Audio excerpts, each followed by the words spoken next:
Welcome to Coinology, the podcast.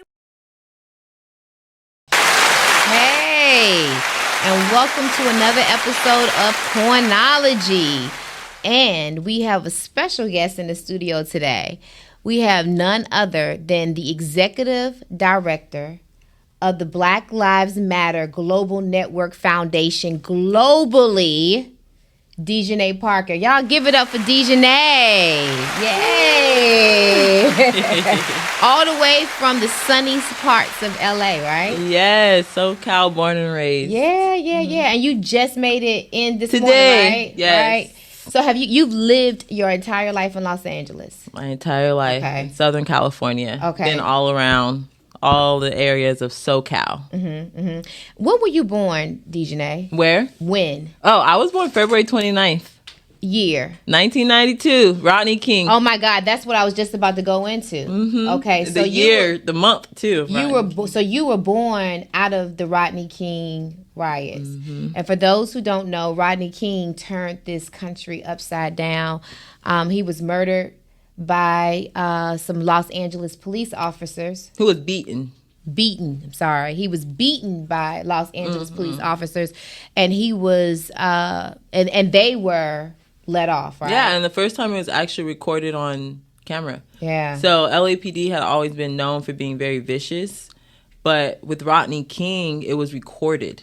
So someone caught it. And we think about today, George Floyd and Eric Garner, those were all caught on camera. That's the reason why they were national stories, is because someone caught it on camera. Rodney King was the first police brutality that was caught on camera. So you grew up in LA in the midst of the Rodney King era. Even around the time, right after that, then there became another major case that came out of that. O.J. Simpson, LA. So LAPD started getting this rap about being against the people, right? The worst gang in the world. The worst gang in the world. So do you really believe that? I 1,000% believe that. Okay. Wholeheartedly. Okay. I've been harassed by LAPD. Your whole life? Not my whole life, but when I started being active in activism and organizing, I've dealt with personal harassment by LAPD. Let's talk about your upbringing, okay? Born to a two-parent household. Was it singular? What was your upbringing like? So my mom was a single mother. My father was incarcerated. They were married. They're still married. They've been married for over 30 years. Wait a minute. Hold on. Your mom was married to your father while he was gone? While he was incarcerated. How long was he incarcerated? My father was incarcerated for 15 years of my childhood. And then due to mass incarceration, he had a high recidivism rate. So he was in and out of prison throughout my life. He went in when I was 2. He came home when I was 16, and he went in and out of prison since then. So how do you think that impacted your childhood? I definitely grew up feeling like I had to always find a place in society.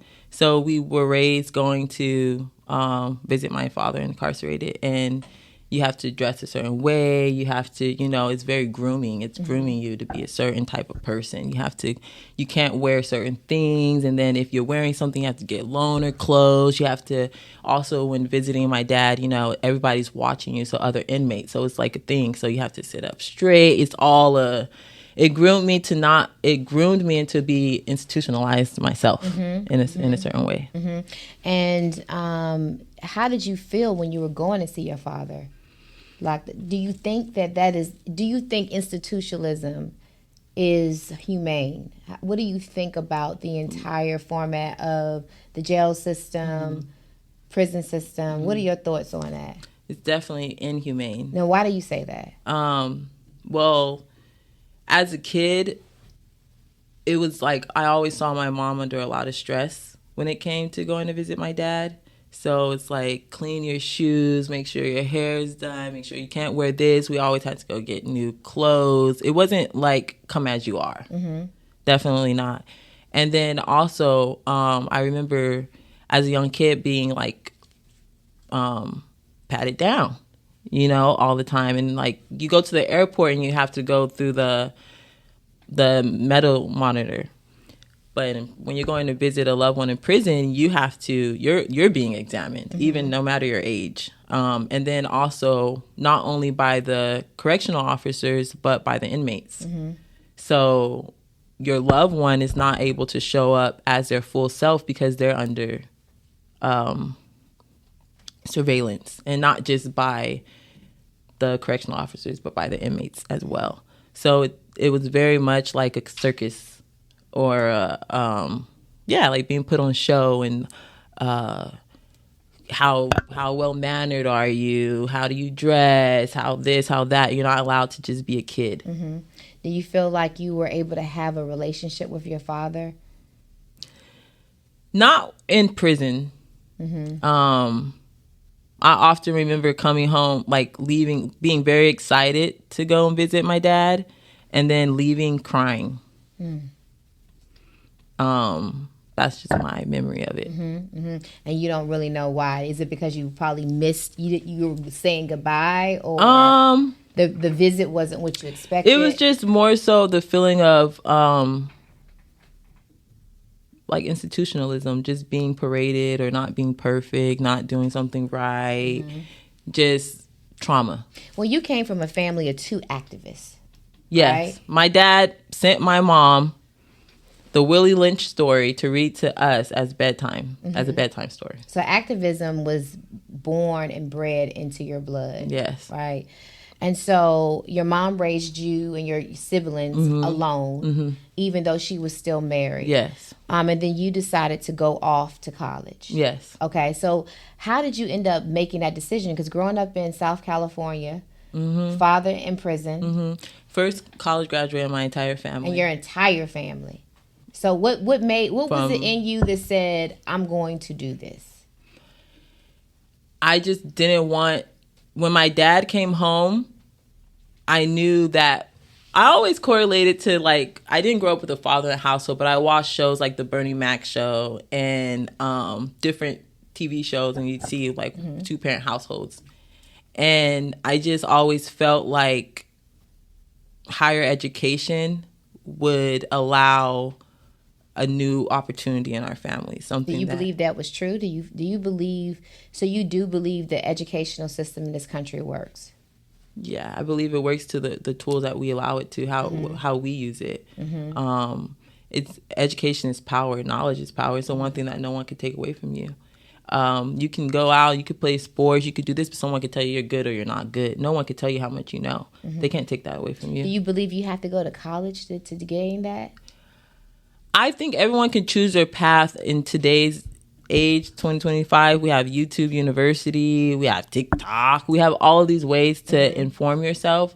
But I do think knowledge and research is important. So however which way you want to do that, I'm not one to say everyone needs to go to school. I think school was perfect for me going to in higher education because I didn't have that structure. I didn't come from a family of structure. I came from a broken home. And college taught me structure. It taught me discipline. It taught me how to persevere. And so for me, I think that if you're a person who does not have direction or does not know exactly how to get to point B, if you're at point A, college is a good tool because it teaches you those disciplines and all that. But there's also trades. So for some people who know exactly what they want to do, pick up that trade, but still get the certificate, get the get the documentation that says you're professional and you're educated in this field, so that way you can get the resources that you deserve. You can know something, but there's experts at everything, and so I think it's important to be an expert at whatever it is that you want to do, and to whether it's this trade school, whether if it's university, whether if it's this JC, whether it's a certificate program, whatever it is, knowledge is powerful. And to research and to know what it is that you're talking about, what it is that you want, is something that no one can ever take away from you. So Grassroots, today I think everybody will see you. You look absolutely beautiful. You look perfect. You look structured. I don't know about perfect. Well, you look amazing. Thank you. But the Grassroots journey is not. Not clean, it's not pretty, right? When did you start your journey as a grassroots activist? I would say 2013. What sparked that in you? Trayvon Martin's murder. So before Trayvon Martin was murdered, I was working in Ohio for the Obama re-election campaign.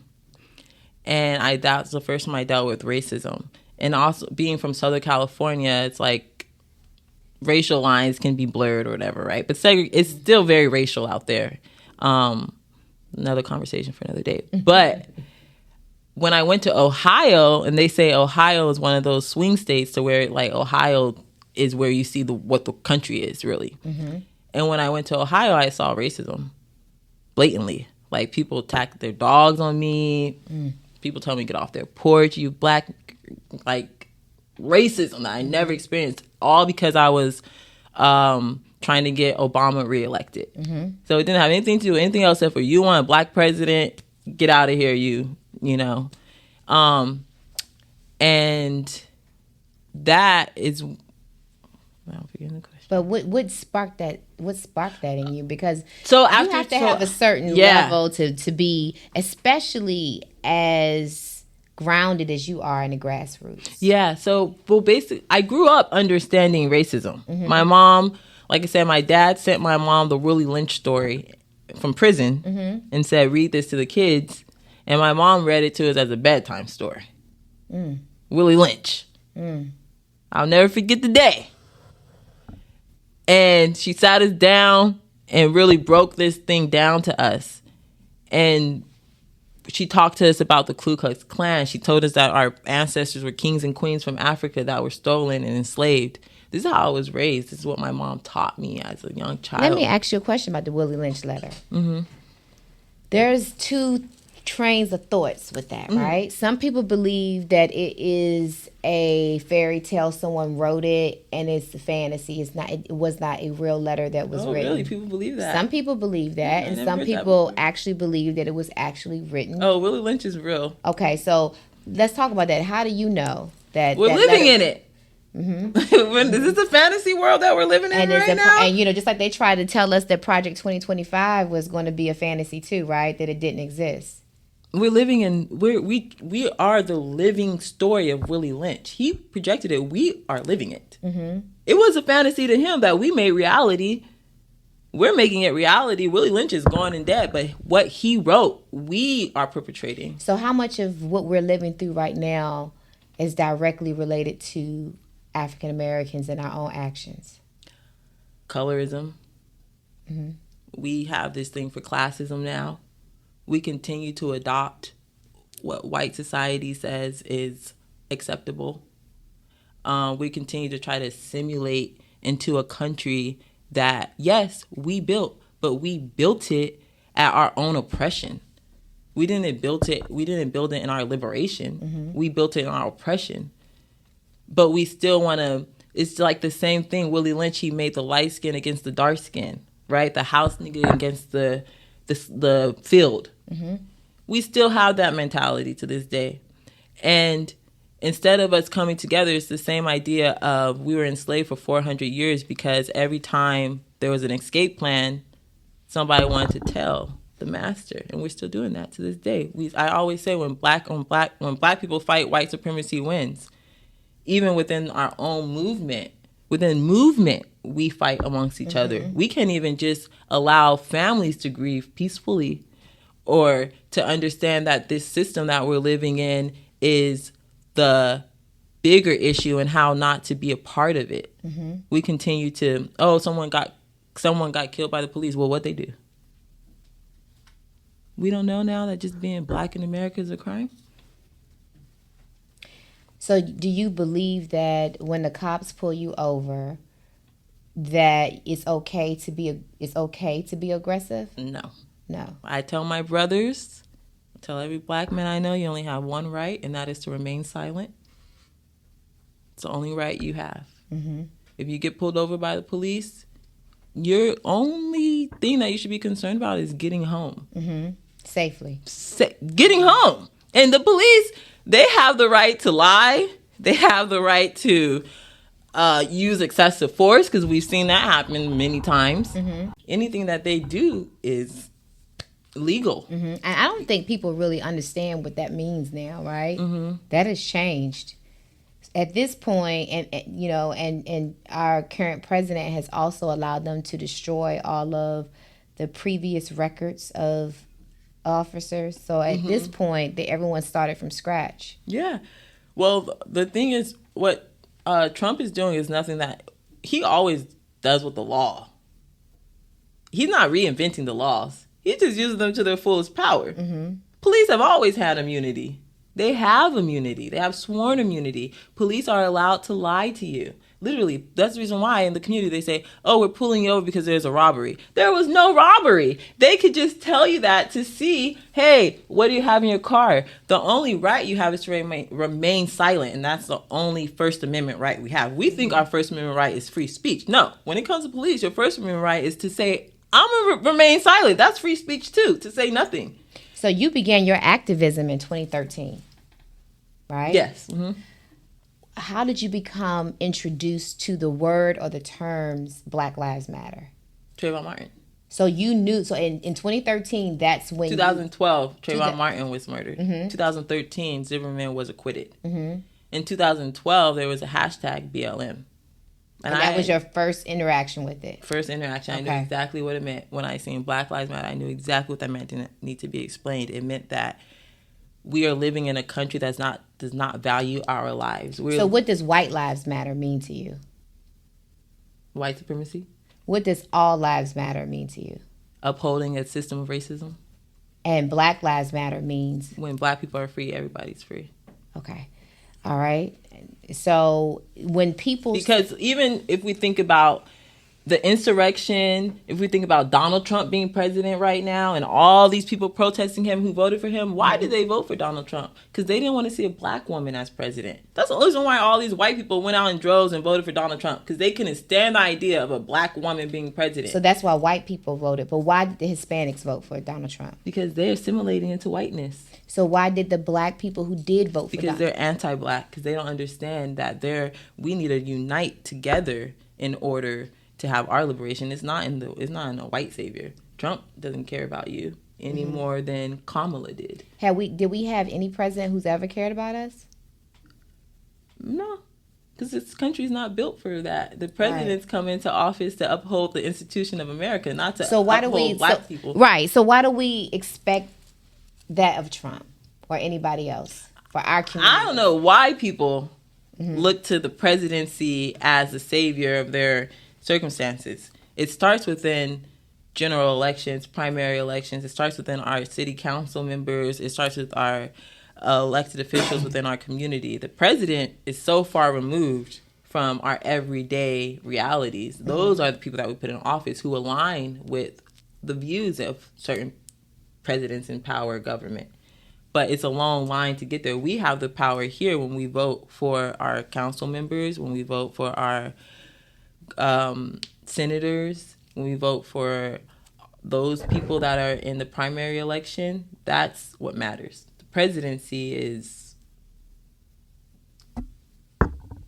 he runs the world, not our cities. And so when we think about the DEI rollbacks, what does that mean to you? Oh, DEI is a very interesting subject for me. I've always been a diversity hire. Every job I've ever had, I've always been the one Black girl to work there before joining BLM. And in those spaces, we're looked at as like the token person, right? So they're not hiring you because they value your skill set, they value what you can do. They're hiring you because they need to fulfill a position to say that they have a Black person that works for their company. And then the weight that I felt on that is invincible to progression. Then they just fire you and you let go, right? But what Donald Trump is doing with DEI is not about Black people. It's about just the unmarginalized community in general. He's trying to make it to where it's anybody who is not just taking away opportunities from the average person who's not a part of the clique or the gang or whatever. That's what Donald Trump is doing. It's not about race. It's not because they're not hiring us, because black people don't got jobs. Black people ain't working. We could apply for jobs all day. They're not giving it to us because you have to speak Spanish. You have to be able to do all these other things before they're going to give us the job. So it's not about black people. So the DEI aspect, I really don't even get all the way in the weeds into it, because they always want black people to be the voice for all the problems that actually it's not our issues. Mm-hmm. So DEI for me is like, I feel like we need to stop trying to assimilate into this white American culture. But we live here. We live here, but we live in America, but we are the culture. Why are we trying to allow them to tell us what rooms we could be in when we created it? So how do you think we got to this point? Division, Willie Lynch. Mm-hmm. So you believe in totality that we're responsible for where we are right now? Did I say that? Is that what I'm saying? Oh. I think that we have a huge responsibility to be self-determined. Mm-hmm. Mm-hmm.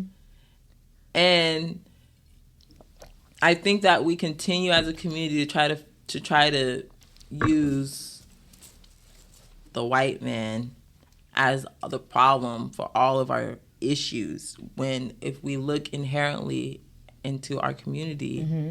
there are a lot of things that we can start to change within our own communities to have liberation and peace and financial stability and thrive. Mm-hmm. Mm-hmm. So being so young and sitting on the board of a global organization, could you ever see yourself in this position? I mean, Black Lives Matter is known across the world. It's probably one of the most innovative and controversial organizations in the world, and you're in your early 30s and you sit as the senior director of the board. Did you see yourself at this point in your career? No. I know at times it's probably overwhelming. Very much so. Right? Mm-hmm. So how does it feel, Dejanay? I mean, you have the whole world looking at you every day. I'm sure every day there's a travesty. Mm-hmm. Your phone's ringing. Mm-hmm. Your inbox is blowing up. I mean, how do you handle that level of stress? When do you know when to act and when not to? I have learned to pray more than anything. I've learned to be still. Before I got to this position on this board, I was on the ground. I was giving my everything to our people every day. In my early 20s, I wasn't going to day parties. I was going to protests. I was going to city council meetings. I was going to check the police. You know, when I saw young brothers pulled over by the police, I was stopping my car and getting out and recording them and calling their parents, and just doing a lot of work that I felt the community needed to be a bridge for the gaps that I had learned about. And when I joined the board, I lost my job. I got evicted from my apartment. Because of the board? Because I joined Black Lives Matter. And I was working for a Black organization that fired me because they said, you can't go work for them. Why? Why did they not want you to work for them? Because it wasn't the right time, and there was these things that I just couldn't understand. There was a lot happening because people want to be in control. They want to be in power. What do you think what is the biggest misconception about Black Lives Matter? Why are people so angry about the organization? I think the biggest misconception is that Black people are looking for liberation outside, looking for somebody else to solve their issues and their problems and our community issues without holding our own selves accountable. Mm-hmm. So the organization, because it's Black Lives Matter, it's like every Black person can pinpoint to the organization and say, why aren't you fixing this? Our lives matter. Mm-hmm. And my thing is, I point back to them and say, well, what are you doing? Mm-hmm. Yeah, because sometimes I wonder, so as everyone knows, I'm also involved on that side of the counter too. And I often get many inboxes and people requesting, when you do this and do that. My question is, what do you think people expect from the organization? To change the world. Right. To free us. And what do you think the organization is actually supposed to do? I think the organization is a tool. It's a tool in the chest, in the toolbox.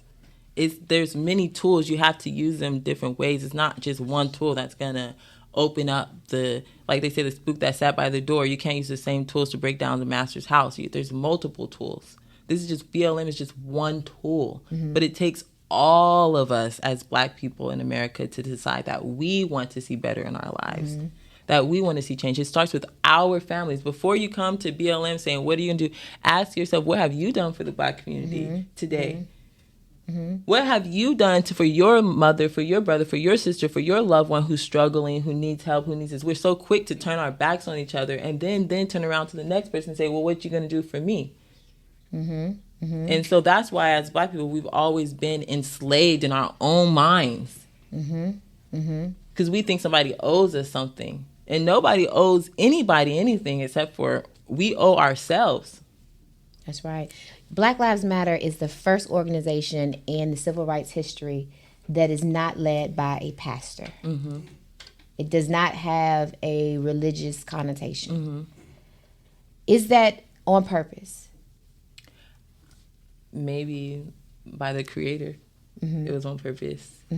I don't think that the three founders of the organization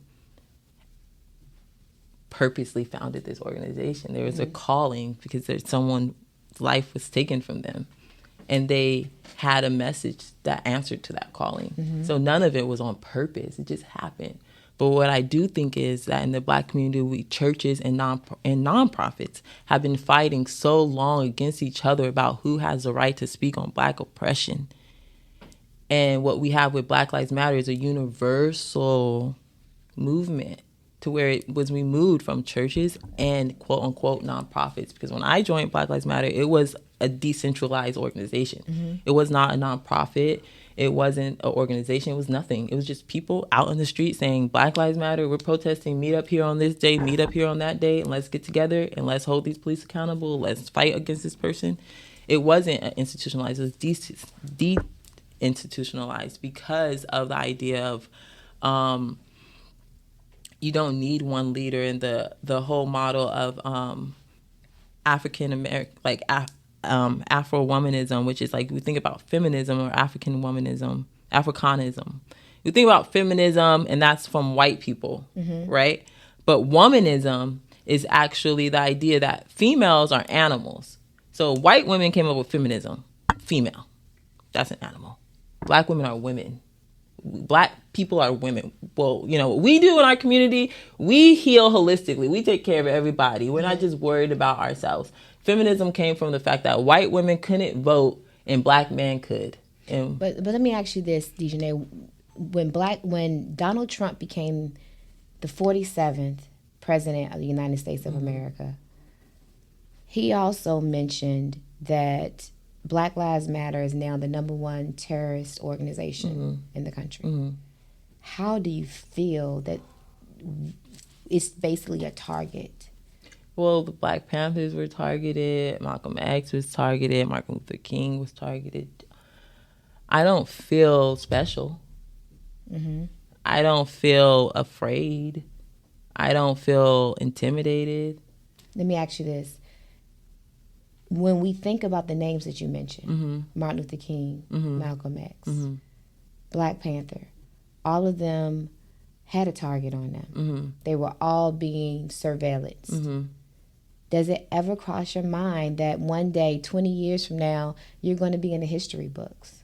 People are going to be talking about maybe phone conversations or text messages, the life that Dejanay lived. Do you ever think about that? Because it's a real thing to think about. You're living. I often tell people, right now, you have a choice of whether or not you're going to be a part of history or not. And you have been thrust into a historical. Does that ever resonate to you? It does. I'm not naive to know the power of BLM and the power of the position that I hold.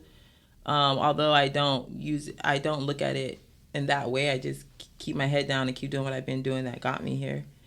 But when I think about the history books, I just think about wanting to be somebody in the history books who did the right thing, who didn't sell out our people, who didn't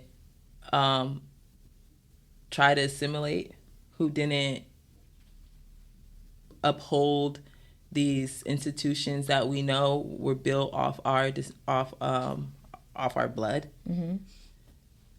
So for me, it's not about, I don't really get caught up in what the history books are going to say, because the history books is written by, it's always been his story. It's always been what he said, what his story is. What, that's another thing my mom taught me. History is his story, aka the white man's story. They're only going to write in their books what they want to write in their books. What I care about is for the people that I know and the people that know me and the communities that I have the power to touch today are able to see change and able to get help with the resources that I have today. So 20 years from now, where would BLM be? Honestly, I don't know. I don't know where BLM will be from 20 years from now. I think the movement of BLM has had so much controversy, like you said, that even in our own community, we don't even think Black Lives Matter right now, as far as the saying. We're not rocking with it in our community right now as a whole. We've given up on ourselves, and that's because of articles and because of stories that we heard and all of this. But why do you need the founder of BLM? Why are you putting all your hope in the founder of BLM instead of putting yourself into situations to continue to change the trajectory for our community? We can't give up on each other. We can't give up on our community. We have to stay self-determined. And just to think that we're only 100 days past the administration's beginning, and we still have 3.5 years left. I just wonder, not only as an African American people, but just as the United States of American citizens, where we will be by the end of the year. Yeah. It's scary. It is scary. It is honestly scary to think about. And people don't take it seriously. I don't think people take it serious enough. Everybody's afraid to say his name even now. But Donald Trump is rewriting history purposely. He is taking the Constitution and flipping it on its head. He's not changing anything in the Constitution. This is what the Constitution means. I'm going to use it exactly for that. I think he's not even doing that. He's even creating new laws. He's not creating new laws though. So what about him changing? So you're saying that he's writing executive orders, right? And he does have the right to do that. That's not changing a new law, right? He's writing executive orders, which is in his power. So let me ask you this. Other presidents just didn't do that. And that's why I want to go there with you, okay? So one of the questions I want to ask you about the other presidents that did not do this. So are we to fault Donald Trump because he used his executive order rights, or should we fault the other presidents because they didn't? I think we should fault the other presidents because they didn't. I think we should fault the entire institution of America for allowing 46 presidents to be in office and to not do their job the right way, to not hold citizens accountable, hold the administration accountable. Clearly, these things have been there before. They just haven't been used. And my question is, why weren't they used? Who were they protecting? They definitely weren't protecting Black people. So all of these laws were used against us. So the question is this. Is Donald Trump really the enemy? He's not my friend. Right. Any president's not my friend. Okay. I'm abolitionist. I don't believe in this institution. Personally. I believe in pulling it up from the root. The Constitution still says that Black people are 3/5 of men. So any president that is upholding that Constitution is not my friend. Well, Ms. Dejanay, I know that you came in. I know you have a very tight schedule, and this interview is just getting started. I know. I definitely got to have you back in for a part 2. I'll definitely be back. Because it's so many more areas that we need to deal into. It's so much we need to dive into. Before you leave, I definitely want to make sure we get you scheduled for part 2. Because I definitely want to hear what you have to say. And I know the folks out there want to hear what you have to say, too. Yes, so thank you for tuning in, and we'll see you next time on Coinology. Can't keep a little model hands off me. Both in the club, high singing on P. And I wish I never met her at all. It gets better, ordered another round. It's about to go down. Got 6 model chicks, 6 bottles of Chris. 4 evidence, got weed everywhere. What do you say? Need you in your Chloe glasses. Go somewhere private where we can discuss. You think my hair got longer for real?